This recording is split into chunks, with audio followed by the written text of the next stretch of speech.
Happiness is not something that arrives when life becomes comfortable. It is something you practice when life becomes difficult. This is the story of an old woman who discovered that peace does not depend on circumstances, it depends on the heart. In a quiet village surrounded by wide fields and dusty roads, lived an old woman named Shanta. Her house was small and built of clay.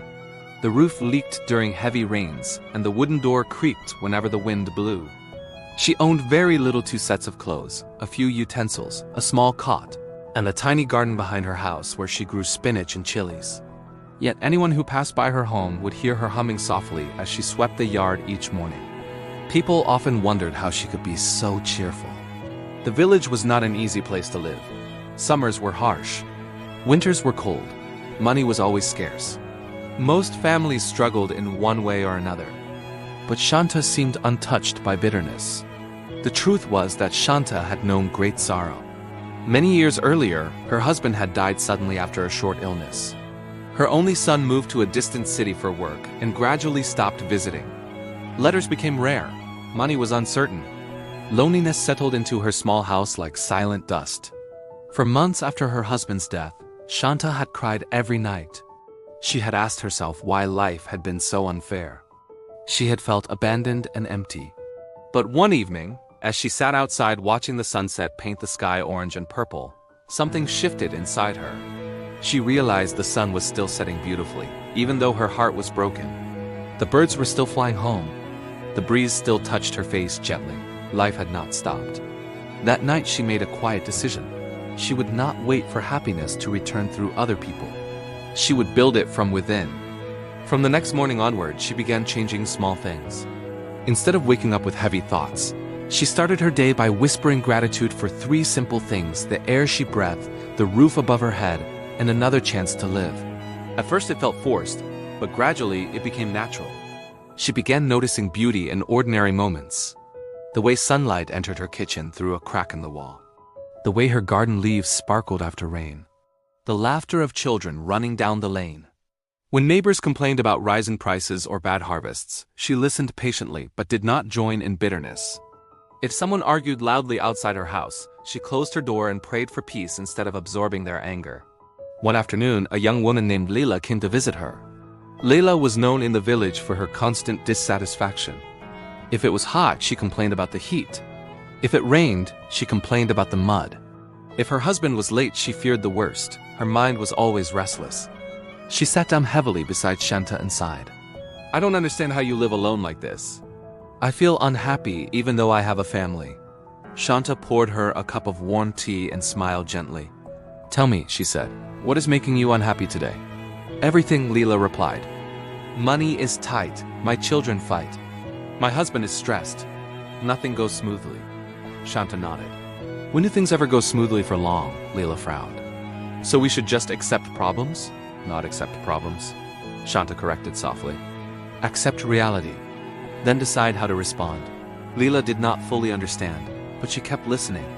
A few weeks later, a storm hit the village. Strong winds tore branches from trees. Heavy rain flooded the lower fields. Part of Shanta's roof collapsed, soaking her bedding and kitchen. The next morning, villagers rushed to check the damage. Many were angry and upset. Leila hurried to Shanta's house expecting to find her crying.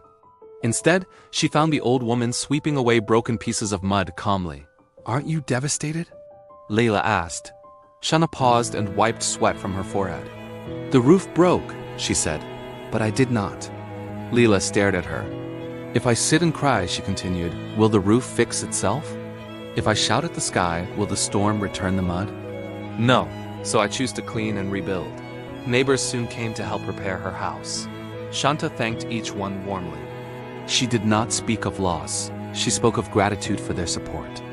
That evening, as they finished repairing the roof, she cooked a simple meal of rice and lentils and insisted everyone share it. There was laughter in her yard despite the storm.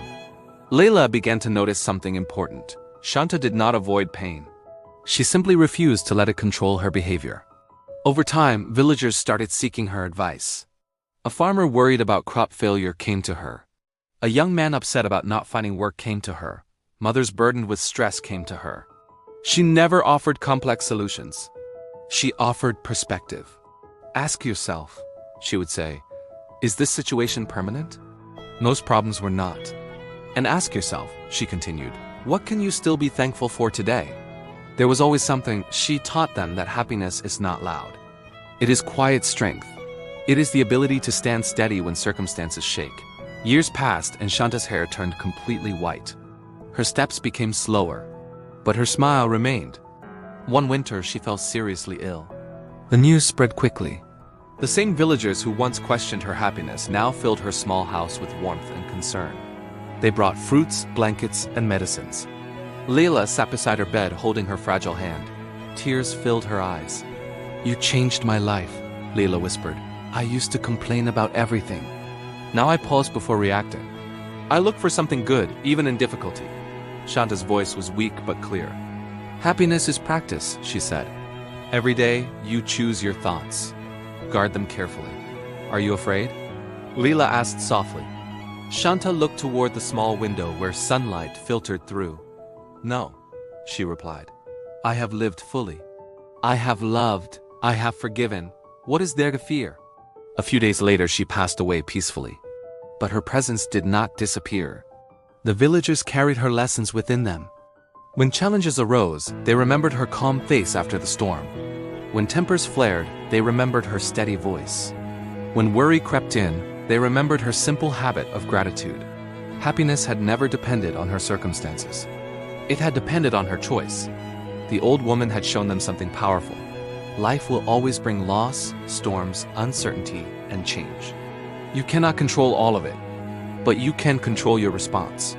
You can choose gratitude over complaint. You can choose patience over anger. You can choose hope over despair. Being happy in every situation does not mean pretending everything is perfect. It means believing that even imperfect moments have value. Shanta owned little, but she mastered her mind. And in doing so, she became the richest soul in the village. Her house was small, her possessions were few, but her heart was vast. And that is how she remained happy in every situation.